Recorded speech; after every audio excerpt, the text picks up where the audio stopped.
Friends, ನಿಮಗೆಲ್ಲ ಗೊತ್ತಿದೆಯೋ ಗೊತ್ತಿಲ್ವೋ ನನಗೆ ಗೊತ್ತಿಲ್ಲ. ನಮ್ಮ ದೇಶದಲ್ಲಿ ಹೊಸದಾಗಿ ಒಂದು ಪೊಲಿಟಿಕಲ್ ಪಾರ್ಟಿ ಆಗಿದೆ. ಇಷ್ಟು ದಿನದಲ್ಲಿ ಇದೇ ಒಳ್ಳೆ ಪಾರ್ಟಿ ಅಂತ ಅನಿಸ್ತಿದೆ ನನಗೆ. ಗುರು, ಪಾರ್ಟಿ ಹೆಸರೇನೆಂದರೆ ಕಾಕ್ರೋಚ್ ಜನತಾ ಪಾರ್ಟಿ ಅಂತ. ಹೌದು ಗುರು, ಈ ಪಾರ್ಟಿ ಕ್ರಿಯೇಟ್ ಆಗಲಿಕ್ಕೆ ಕಾರಣ ನಮ್ಮ CJ ಸೂರ್ಯಕಾಂತ್.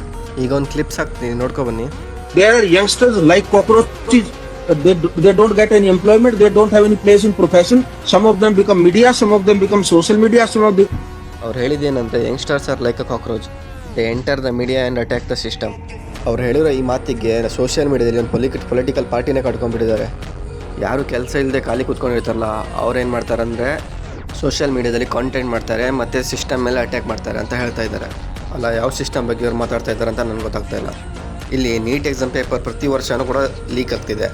ಇದ್ರ ಬಗ್ಗೆ ಕ್ವಶನ್ ಮಾಡಿದರೆ ನಾವು ಕಾಕ್ರೋಚ್. ಅಷ್ಟೇ ಅಲ್ಲ ಗುರು, ಇವ್ರ ಸಿಸ್ಟಮ್ ಯಾವ ಥರ ಇದೆ ಅಂದರೆ, ಯಾವುದೇ ಒಂದು ಗೌರ್ಮೆಂಟ್ ಅಪ್ಲಿಕೇಶನ್ ತೆಗೆದರೂ ಕೂಡ ಅದಕ್ಕೆ ಏಜ್ ಲಿಮಿಟ್ ಇರೋದು 26 ಇಯರ್ಸ್ ಅಷ್ಟೇ. ಅಲ್ಲ ಗುರು, ಒಬ್ಬ ವ್ಯಕ್ತಿ ಎಜುಕೇಷನ್ ಕಂಪ್ಲೀಟ್ ಆಗಲಿಕ್ಕೆ 24 ಇಯರ್ಸ್ ತೊಗೊಳುತ್ತೆ. ಇನ್ನು 2 ಇಯರ್ಸಲ್ಲಿ ಜಾಬ್ಗೆ ಏನಂತ ಪ್ರಿಪೇರ್ ಆಗಲಿ ನಾವು. ಪ್ರಿಪೇರ್ ಆದರೂ ಕೂಡ ದುಡ್ಡಿಲ್ಲ ಅಂದರೆ ₹1 ಕೆಲಸ ಅಂತೂ ಆಗೋಲ್ಲ. ಅದೇ ನಮ್ಮಂಥ ಮಿಡ್ಲ್ ಕ್ಲಾಸ್ ಜನ ಏನಾದರೂ ಇದ್ದರೆ ಗೌರ್ಮೆಂಟ್ ಜಾಬ್ ಆಸೆನೇ ಬಿಟ್ಬಿಡಬೇಕು. ಸೊ ನಮ್ಮ ಸಿಸ್ಟಮಲ್ಲಿ ಇಷ್ಟೆಲ್ಲ ಕರಪ್ಷನ್ ಇಟ್ಕೊಂಡು ಅನ್ಎಂಪ್ಲಾಯ್ ಕಾಕ್ರೋಚ್ ಅಂತ ಹೇಳಿಸ್ಕೊಳ್ಬೇಕು ಇವ್ರ ಹತ್ರ. ಸಿಸ್ಟಮ್ ಕರೆಕ್ಟ್ ಆಗಿದ್ದರೆ ನಾವೇನೇ ಸಿಸ್ಟಮಲ್ಲಿ ಅಟ್ಯಾಕ್ ಮಾಡ್ತೀವಿ.